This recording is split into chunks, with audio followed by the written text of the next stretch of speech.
కోసం పన్నీర్ బిర్యానీ ఎలా చేయాలో చూపిస్తాను. దానికోసం ఫ్రైడ్ ఆనియన్స్ రెడీగా పెట్టుకోవాలి. డైసెస్ గా చేసుకొని పెట్టుకోవాలి. పన్నీర్ బిర్యానీ కోసం కదా ఇలా పెట్టుకోవాలి. ఇప్పుడు దీంట్లో ఒక స్పూన్ ఉప్పు వేసుకోవాలి. పసుపు, కారం మంచిగా మిక్స్ చేసేసుకోవాలి. నూనె పోసి మిక్స్ చేసుకోవాలి.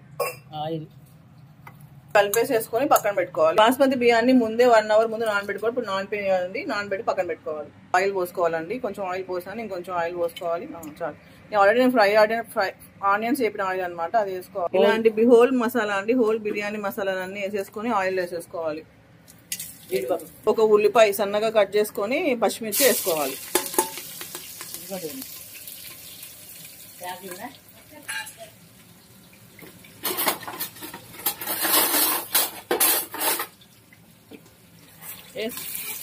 వేసుకోవాలండి.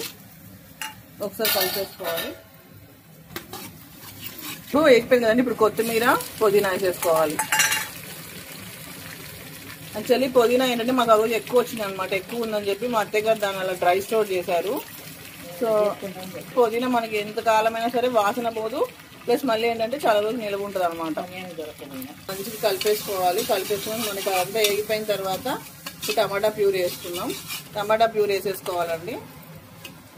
మంచిగా మిక్స్ చేసేసుకోవాలి. నేను 1 కేజీ రైస్ చేస్తున్నాను, దాన్ని బట్టి ఒక 3 టమాటాలు వేసుకున్నాను. మీరు కనుక ఎక్కువ రైస్ అయితే ఎక్కువ టమాటాలు వేసుకోవాలి ప్యూరీ కోసం. ఇదే మనకి మసాలా అనమాట దమ్ముకి. ఇంకో సైడ్ వాటర్ పెట్టుకోవాలండి మనం అన్నం ఉడికించుకోవడానికి. దాంట్లో కొంచెం కొత్తిమీర, కొంచెం పుదీనా, హోల్ గరం మసాలా వేసేసుకోవాలి. కొంచెం ఫ్రైడ్ ఆనియన్స్ వేసేసుకొని ఒక స్పూన్ ఆయిల్ వేసుకోవాలి. ఒక స్పూన్ ఆనియన్ వేసుకోవాలి. వేసుకొని వేసుకోవాలి. ఇందులో కొంచెం ఉప్పు వేసానండి, ఉప్పు వేసుకున్నాను. ఇందులో కూడా ఉప్పు వేసుకున్నాను. సో 2 సైమల్టేనియస్గా అయిపోతున్నాయి. పసుపు వేసుకోవాలి, కారం వేసేసుకోవాలి. ఇప్పుడు ఇందులోనే కాశ్మీరీ చిల్లీ పౌడర్ వేసుకోవాలి కలర్ కోసం. కొంచెం స్పూన్ బిర్యానీ మసాలా వేసుకోవాలండి. నేను బయట చేస్తాను, మీ దగ్గర బిర్యానీ మసాలా ఉంటే ఇంట్లో చేసుకోవచ్చు. మంచిగా ఇట్లా అన్ని కలిపేసుకోవాలండి.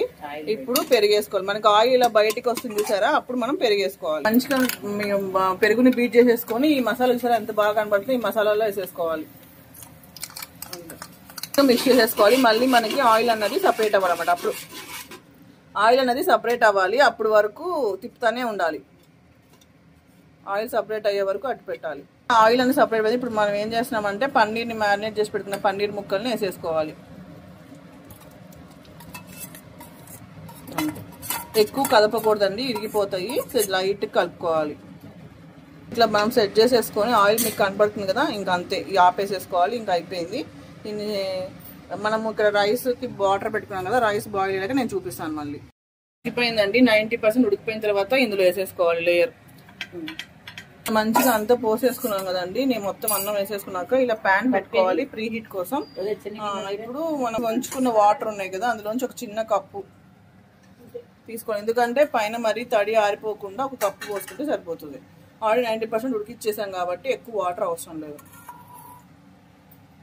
మినిట్స్ ఇలా పెట్టుకోవాలి మనం. 15 మినిట్స్ అన్ని మసాలా అంతా వేసేసాం కదా, వేసేసాక 15 మినిట్స్ దమ్ములో సిమ్లో పెట్టుకోవాలి. 15 మినిట్స్, ఓన్లీ 15 మినిట్స్ చాలు, ఎందుకని ఎక్కువ పెట్టద్దు. పెట్టేసి 15 మినిట్స్ అయిపోయిన తర్వాత 15 మినిట్స్ వదిలేయాలి. అలా వేడికి మొత్తం ½ అన్ అవర్ మనం వదిలేసుకోవాలి. తర్వాత తీసి చూద్దాం.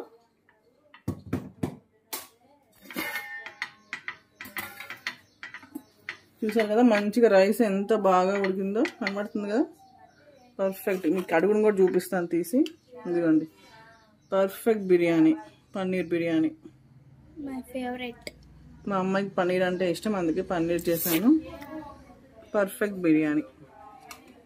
చూసారా ఎంత పొడి పొడిలు ఆడుతా అన్నం. మనకి రెస్టారెంట్లో కంటే గుమ్మగుమ్మలు ఆడతాం, మన ఇంట్లో చేసుకున్నది కదండి. సూపర్ అంటే సూపర్ ఉంటుంది. చూసారా పన్నీర్ సూపర్. టేస్ట్ చేసి ఖచ్చితంగా చెప్పండి. మీరు ట్రై చేయండి, పక్కా నేను చెప్పినట్టు చేయండి. ఈజీగా అయిపోతుంది, చాలా ఇష్టంగా తింటారు పిల్లలు.